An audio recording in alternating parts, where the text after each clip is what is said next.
안녕하십니까, 안현찬입니다. 이번 영상은 기출문제 풀이 영상이죠.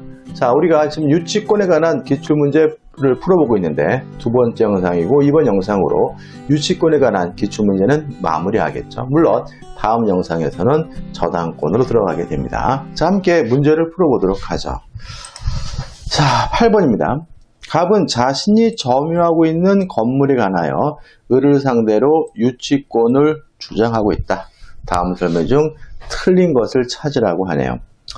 자, 1번입니다. 자, 유치권의 목적물은 반드시 타인의 소유물이어야 돼요. 따라서 어떤 이유든지 간에 자신이 소유하고 있는 물건에 대해서는 유치권이 성립되지 않거든요.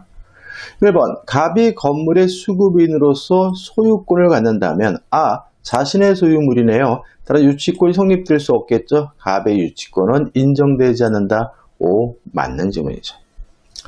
2번, 자, 유치권자에게는 일정한 의무가 있습니다. 어떤 의무가 있냐면 선관주의 의무, 선량한 관리로서 주의해야 될 의무가 있고요. 이러한 의무를 위반하게 되면 소멸 청구당하고, 소멸 청구당하면 유치권은 즉시 소멸하거든요. 2번, 갑이 건물의 점유에 관하여 선관주의 의무를 위반하면 채무자는 유치권의 소멸을 청구할 수 있다는 지문도 O, 맞는 지문이 되겠죠. 3번입니다. 자, 3번이 답인데 일단 4번하고 5번부터 볼까요? 4번. 채무자 을이 건물을 직접 점유하고 이를 매개하여 갑이 간접 점유하고 있는 경우. 자, 기출문제 계속 나오고 있죠. 자, 유치권자는 반드시 점유해야 되는데 직간접을 불문하기 때문에 간접 점유여도 유치권을 취득할 수는 있습니다. 다만 누가 직접 점유자면 안 되죠? 채무자가 직접 점유자면 안 되거든요. 따라서 채무자 을이 건물을 직접 점유하고 이를 매개로 하여 갑이 간접 점유하고 있는 경우 갑의 유치권은 인정되지 않는다. O, 맞는 질문이죠. 자, 5번입니다. 자, 유치권에 기한 반환 청구권은 없어요. 다만 유치권자는 목적물을 점유하고 있기 때문에 점유권을 이유로는 반환 청구할 수 있고요. 만약에 점유권을 이유로 반환 청구했다면 점유를 회복했으니까 소멸됐던 유치권이 다시 부활하겠죠. 따라서 5번, 병이 건물의 점유를 침탈하였더라도 갑이 점유물 반환 청구권을 행사하여 점유를 회복하면 갑의 유치권은 되살아난다. 맞는 질문이 되겠죠. 답은 뭐죠? 3번입니다. 자, 이런 문제입니다. 일단 유치권자는 반드시 점유하고 있어야 되는데 그 점유는 적법한 점유여야 합니다. 따라서 불법 행위로 인한 점유인 경우에는 유치권이 성립되지를 않거든요.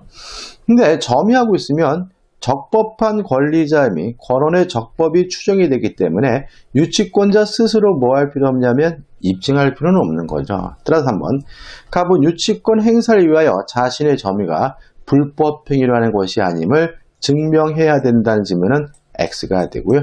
답은 3번이 되네요. 어렵진 않죠, 여러분들. 좀 문제가 좀 기네요. 자, 9번 문제가 좀 문제입니다. 27회 기출 문제인데 일단 이 문제가 뭐가 문제가 되냐면 변제기가 도래해야 유치권이 성립해요. 첫 번째 기억할 거. 두 번째는 유치권자가 경락인에게 대항하기 위해서는 경매 개시 결정 등기, 다시 말하면 압류 효력이 발생하기 전에 유치권이 성립을 해야 돼요. 만약에 경매 개시 결정 등기 후에 압류 효력이 발생했다, 경매 개시 결정 등기가 이루어졌다면 유치권이 발생된 후니까요. 그러면 유치권자는 자신의 유치권을 가지고 경락인에게 대항할 수가 있지만 만약에 경매 개시 결정 등기 후에 유치권이 성립됐다면 자신의 유치권을 가지고 경락인에게 뭐 하지 못하냐면 대항하지 못하는 거거든요. 자, 그럼 보자고요.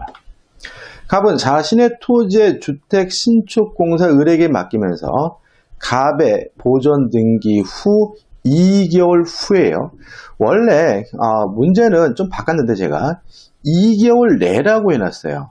그러니까 2개월 내니까 2개월 내니까 이게 변제기가 애매해집니다. 근데 보존 등기 후 2개월 후면 변제기가 명확해져요. 그죠? 공사대금 지급과 동시에 주택을 인도받기로 약정하였다.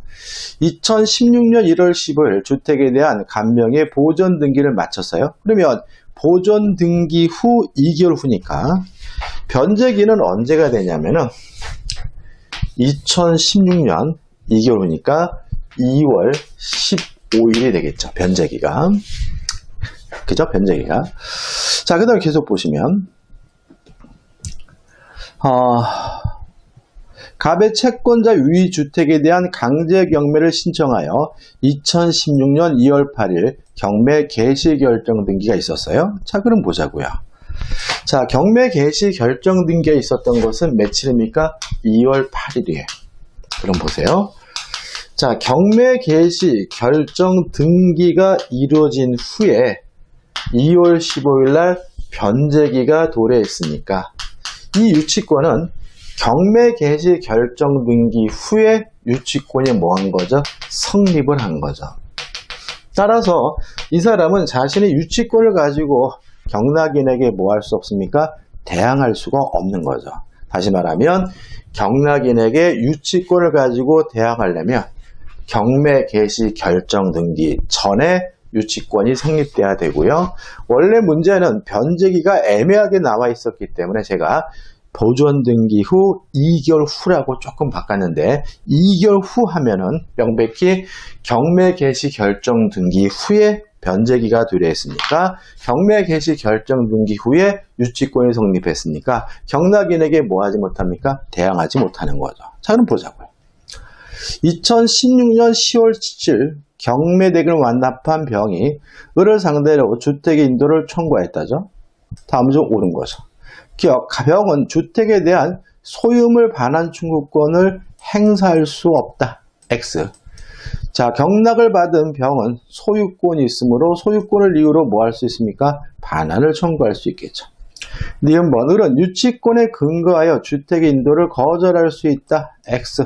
왜냐하면 유치권을 이유로 경락인에게 대항하려면 인도를 거절하려면 경매 개시 결정 등기 전에 유치권이 성립해야 되는데 이 경우에는 경매 개시 결정 등기 후에 변제기가 도래했고 경매 개시 결정 등기 후에 유치권이 성립됐으니까 경락인에게 대항할 수가 없는 거죠. 디귿번 그런 동시이해 항변권에 근거하여 주택 인도를 거절할 수 없다. 이거는 맞게 되죠. 그죠? 그래서 답은 뭐죠? 3번이에요. 왜냐하면 동시이해 항변권은 물권이 아닙니다. 채권, 쌍무계약의 내용에 불과한 것이니까 이러한 동시이해 항변권을 가지고 제3자에게 대항할 수 없기 때문에 그렇죠. 따라서 옳은 것은 디귿이고 다시 말씀드리지만 원래 문제는 보존 등기 후 2개월 내 이렇게 문제가 되어 있었는데 보존 등기 후 2개월 내면 변제기가 보존 등기한 때부터 변제기가 되기 때문에 이게 문제가 아주 이상해지기 때문에 제가 2개월 내를 2개월 후로 바꿨다는 거 다시 한번 말씀을 드립니다. 그렇게 바꾸면 답은 뭐죠? 3번이 되는 거죠. 10번입니다. 갑의 X건물을 임차한 을은 X건물의 보존 개량을 하기 위하여 병으로부터 건축자재를 외상으로 공급받아 수리를 완료했어요. 참 생각해보자고요. 자, 임차인 을은 수리비 채권이 있고 병은 건축자재를 팔았죠. 따라서 병은 뭐가 있는 거죠? 매매대금 채권이 있는 거죠. 다시 말하면 병이 을에게 건축자를 팔아서 매매대금 채권이 있고 또 임차권자인 을은 임대인에게 뭐가 있는 거죠? 수리비 채권이 있는 거죠. 그 임대차가 종료하였지만 수리비를 상환받지 못한 을은 X건물을 점유하고 있다. 다음 설명 중 틀린 것은이죠. 1번 을이 병에게 외상대금을 지급하지 않으면 병은 X건물에 대해 유치권 행사할 수 있다. X. 병에 대한 을의 채권은 매매대금 채권이고요. 매매대금 채권은 그 물건에 관해 생긴 채권이 아니기 때문에 유치권 행사할 수가 없습니다. 이에 반해서 을은 수리비 채권은 그 물건에 관해 생긴 채권이니까 뭘 행사할 수 있죠? 유치권 행사할 수가 있으므로 2번 을은 갑이 수리비를 상환할 때까지 X건물에 대해 유치권 행사할 수 있다는 질문은 O 맞는 질문이죠. 자, 유치권자는 목조물을 원칙적으로 사용할 수 없고요. 사용하거나 수익하거나 담보 제공하려면 원칙적으로 채무자의 승낙이 필요하므로 그런 갑의 승낙 없이 X건물을 제3자에게 담보로 제공할 수 없다. 맞는 지문이고요. 유치권도 담보 물권이기 때문에 경매권은 있죠. 따라서 4번. 그런 수리비를 상환받기 위하여 X건물을 경매할 수 있다. O. 맞는 지문이죠. 마지막 5번. 자, 유치권은 물권입니다. 따라서 제3자에게 주장할 수 있다. 절대권이므로 5번. 만약 X건물을 갑으로부터 양수한 정, 새로운 소유자죠. 을에게 X건물의 반환을 청구하기 을은 유치권으로 대항할 수 있다. 맞는 질문이죠. 따라서 이 문제의 답은 1번이 됩니다. 11번입니다. 자, 갑은 을과의 계약에 따라 을 수유 구분 건물 202호, 202호 전체를 수리하는 공사를 냈어요. 그러면 수리비 채권 있잖아요. 그러면 이 수리비 채권을 담보하기 위한 유치권 행사하기 위해서 201호, 202호를 다 점유해야 되느냐? 이 문제에 대해서 우리 판례는 둘 중에 하나만, 여러 가구 중에 하나만 점유하면 그 점유하는 것만으로도 전체 채권에 대해서 유치권이 성립된다는 것이 우리 판례 입장입니다. 이건 두 개지만 10가구다. 그럼 10가구를 다 점유해야 되는 건 아니라는 얘기죠.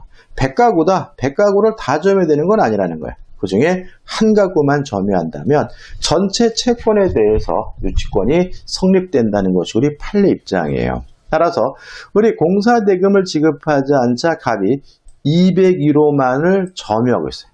이렇게 201호만을 점유하고 있더라도 모든 공사대금 채권에 대해서 뭐가 성립하는 거죠?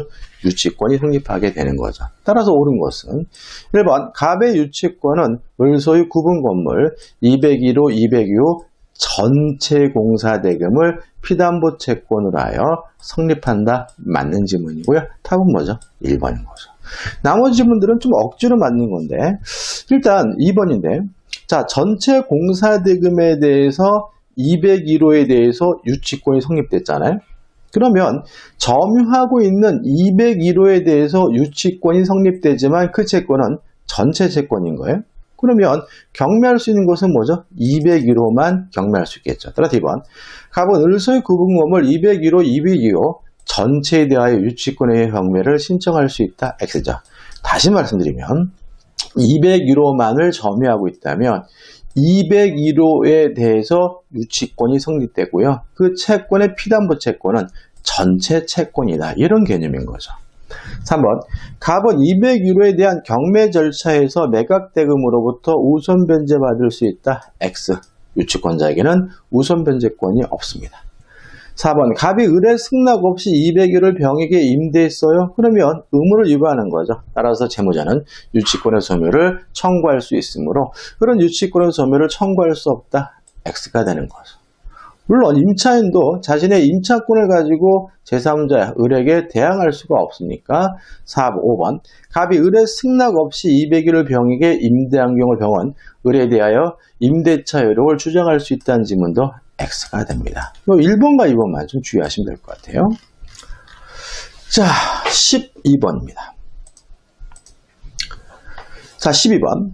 갑은 X건물에 관하여 채권을 가지고 있다. 을의 경매 신청에 따라 X건물에 압류 효력이 발생하였고 병은 경매 절차에서 X건물의 소유권을 취득하였다. 다음 중 갑이 병에게 유치권 행사할 수 있는 경우는요.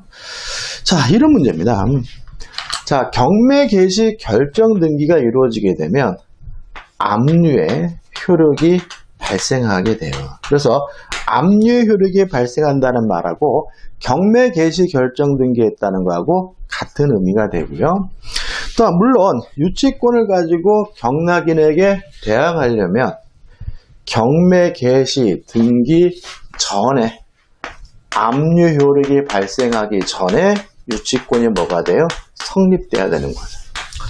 만약에 경매 개시 결정 등기 압류 효력이 발생된 후에 유치권이 성립됐다면 그 유치권을 가지고 경락인에게 뭐 할 수 없습니까? 대항할 수 없는 거예요. 알면 쉽습니다. 그러면 이 문제는 간단하게 풀 수 있어요. 기억 발생한 후 유치권이 성립됐다면요, 경락인에게 대항할 수가 없습니다. 다시 말하면 병에게 유치권 행사할 수 있는 경우가 아닌 거죠. 디귿번 압류효력이 발생하기 전, 1번 압류효력이 발생하기 전이죠. 그러면 뒷거리율은 압류효력이 발생하기 전에 유치권을 취득했으니까 저당권이니 가압류니 상관없이 경락인에게 자신의 유치권을 가지고 대항할 수가 있고요. 따라서 답은 디귿이을 해가지고 몇 번이 되는 거죠? 3번이 되는 거죠. 오늘 카메라 좀 그러네요. 13번입니다. 유치권 소멸 사유가 아닌 것은이죠. 1번 혼동, 점유의 상실, 유치물 멸실, 채무자 아닌 유채물 소유자의 변제? 변제가 있으면 채무가 소멸하게 되고 부종성에 따라서 유치권이 소멸되겠죠.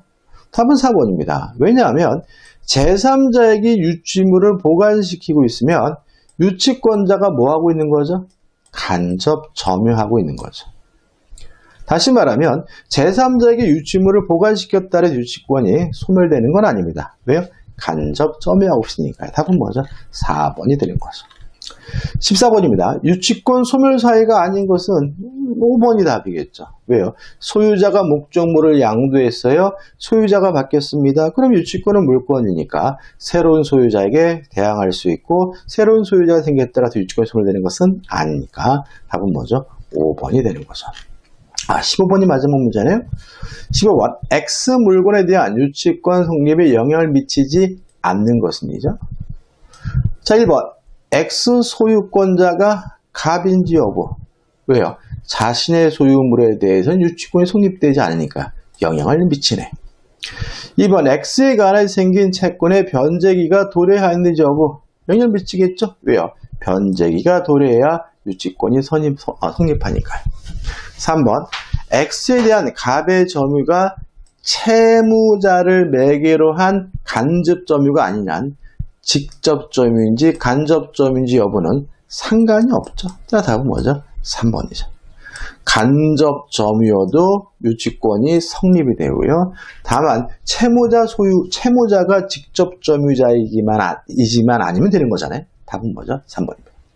4번 X에 대한 갑의 점유가 불법 행위한 것인지 여부. 왜요? 적법한 점유야 유치권 행사할 수 있잖아요. 5번 X에 관한 생긴 채권에 의한 유치권을 배제하기로 하는 채무자의 약정이 있었는지 여부. 배제 특약이 있다면 유치권이 뭐 되지 않아요? 성립되지 않죠. 따라서 4번과 5번은 성립 여부에 영향을 미치고요. 따라서 영향을 미치지 않는 것은 직간접을 분화하니까 답은 뭐죠? 3번이 되는 거죠. 자, 이번 영상은 여기까지입니다. 다음 영상에서 이제 드디어 저당권에 관한 기출문제 들어갈 거고요. 이 영상이 도움이 되셨다면 구독, 좋아요 부탁드리겠습니다. 여러분들 고맙습니다.